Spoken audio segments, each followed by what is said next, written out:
Hey everyone, David with SUP Customs. Just finished a phenomenal day on the water, getting some content. Had a friend come in from Sarasota.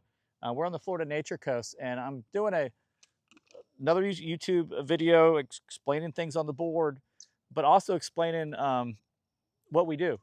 So this is a creek mouth. This is a creek mouth. That's a creek mouth.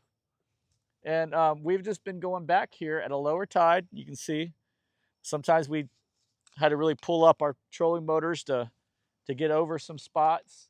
But Austin caught about 10 redfish down this one, and it would go from nothing, about 2 inches of water, to drop an 8-foot hole. It would drop into an 8-foot hole. He'd pull out 4, and then he'd scare the rest off. He'd go over a sandbar, kind of ease around it. Another hole coming up, boom, yank out a couple more. So this is what we can do that not a lot of vessels can do. So but back to what I was discussing, I'll show you one right here. I'm keeping them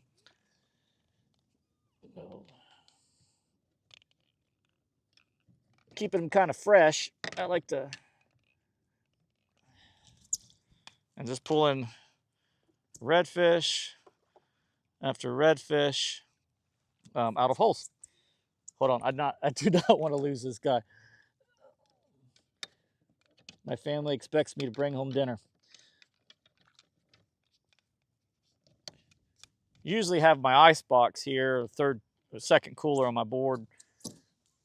Today we weren't planning on loading up on redfish like that. So, but anyways, people ask me about this micro pole spike. This is what this video is about.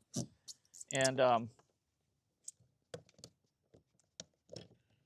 this, oh, hold on, I'm not losing my redfish. All right, so this is the same spike as this one here.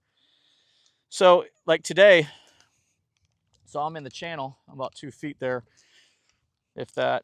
And then, so going back there, and I'd probably use this 8-footer for the bridges and where I was. We went to this really deep channel that had some houses. I grabbed a snook, 2 reds out of that with our buddy.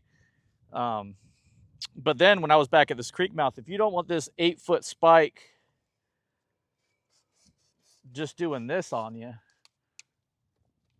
cut down another one, and now you have a 4-footer that is just not making noise. It's not getting in your way. It's not getting in your casting. So this right here, I have 2 paddle holders over here.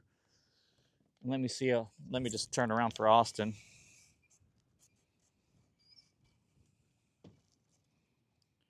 So I have 2 Yak Attack paddle holders here. What's going on with my...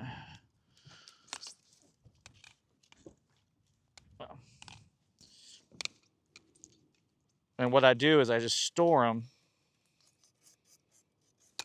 There we go. I don't know what was going on there. All right, and then and I just store them like this throughout the day with my paddle. So I'll put 2 poles if I want to and a paddle when I'm motoring. I'll leave one in while I'm motoring, put these here on top of one another, and then they have these straps, and they have 4 straps. You can strap them down. So if you was wondering about that, this big old 8-foot pole, you don't have to deal with an 8-foot pole. Just cut one down like this. All right, it's getting dark, guys. We're going to get back to the ramp. Appreciate you.